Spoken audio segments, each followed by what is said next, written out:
Rock and roll. We're live from Conrad's Restaurant and Ale House in Liberty, Missouri. Cardinals at Conrad's. Beside me, interim AD and heads men's basketball coach, Coach McCabe. Great to be back. Great, good to see you. You've been wearing a few hats since the last time I know that we got to speak. Interim athletic director here for the last month, in addition to your basketball duties. What's that last month been like for you? Well, sometimes you wear your hat, sometimes you wear it backwards, sometimes you wear it sideways, sometimes you forget it. A little bit of everything. Yeah, no, it's been great. Best part's always the people and trying to help them and trying to find ways to, empower them, to move them forward, their programs, the student athletes, and then just connect with people and make sure they understand, like, we got a good thing going at Jewel. We're going to make it as good as we can, and we need people to help us do that, and people have been really responsive, and I've been very appreciative of that.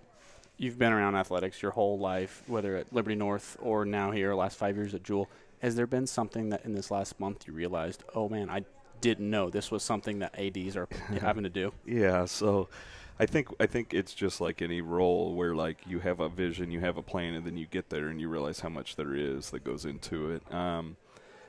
I think the humbling part is just making sure that you realize you don't know anything, and you just got to be willing to learn. You got to be willing to have conversations with people. You got to be willing to, get your hands dirty in things. And you got great ideas, great vision, but the reality of it is that's great, but you got to have people to come in and do those things and help move it the right way. And getting set when I did in August, and then being able to see the fall sports to get them started, and then to see our team start competing, that's really refreshing because that's why you do it. And now we can start bringing people around, getting people involved, letting them see some of the things that are going on, and helping make sure that, they feel some pride in it and are excited about what we're doing. And your first week, you mentioned fall sports getting kicked off. It was a volleyball tournament hosting at Jewel for the first time, football off-site. You really got thrown in the fire. Well, but you dodge the fire, right? Or either that or you bring your fire extinguisher with you and you blow it out as it goes. But it was good. And the thing is, right, at Jewel, like, hopefully we can get to a point where it's a pretty desirable place to host some of those marquee events, right? 2025, the NCAA awarded us a bid to be the host for the men's super regional wrestling tournament.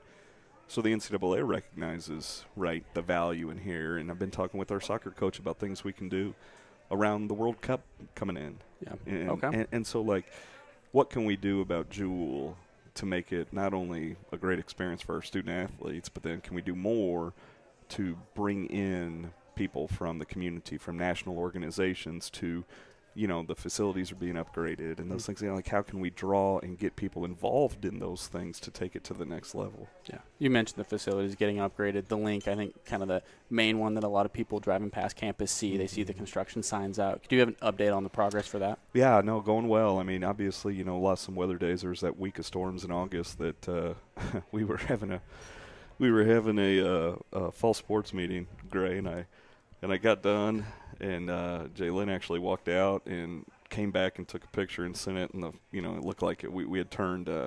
Coach Temple would have been happy because it looked like we turned the football field into a pool with all the water Lovely. that had come down. But so we lost a few days with that, but no, going well, and continuing to get out, get people engaged, show them ways in which they can contribute, be part of it, and. I think the biggest thing, though, right, is what I've told people all along, Grace. If we're in a position where we're constructing a facility of that nature in a time where places are being restricted or changing the way that they work, I think it speaks well to the commitment that we have to athletics and what we want to see athletics do. Definitely, for sure. Yeah. Tell me a little bit about the search going on for the new athletic director, rather. Yeah, no, I mean, just, it's a desirable job. It's a great institution in a great place.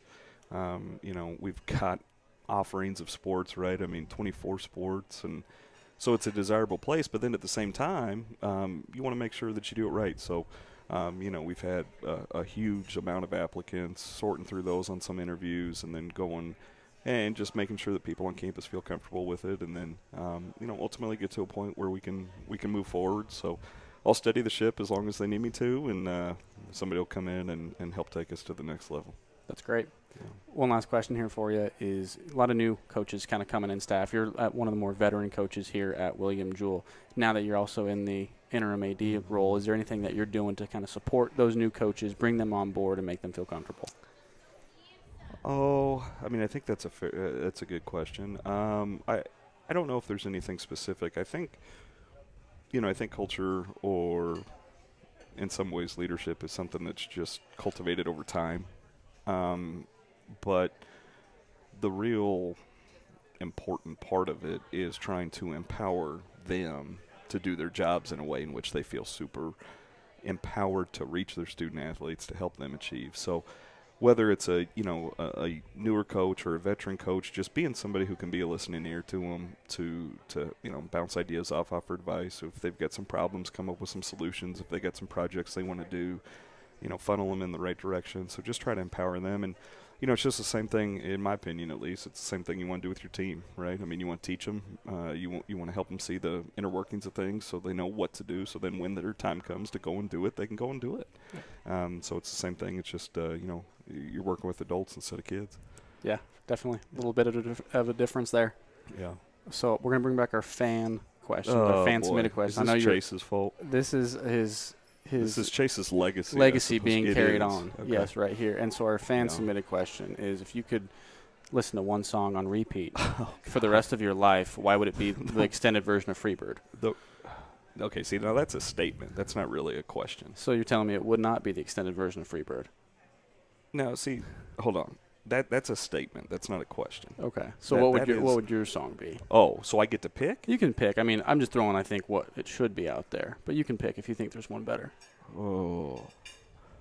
Well, right now there's 3 or 4 songs on the Barbie soundtrack. Okay. Yeah. Did you do Barbenheimer then?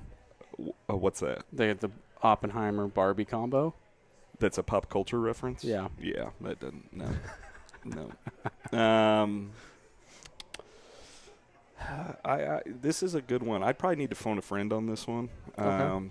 But the legacy lives. Freebird the extended, one song. Okay, I'll go with that. But that's really a stumper that you've given today. So victory to the host. When you come back for the wearing your basketball hat, I'll be sure to follow up with that one. Yeah, and see, I'll bring my phone and we can maybe play the song. Perfect. So and you can sing it too, right? Karaoke, open mic night. Let's do it. Okay. Put it on the calendar. Boy, we won't be doing that. First Tuesday of every month. All right, only at Conrad's. There you are. Speaking of which, thanks for joining us for Cardinal Happy Hour at Conrad's and Ale House. Eat, drink, local. Coach, we'll see you next time. All right, great. Thanks.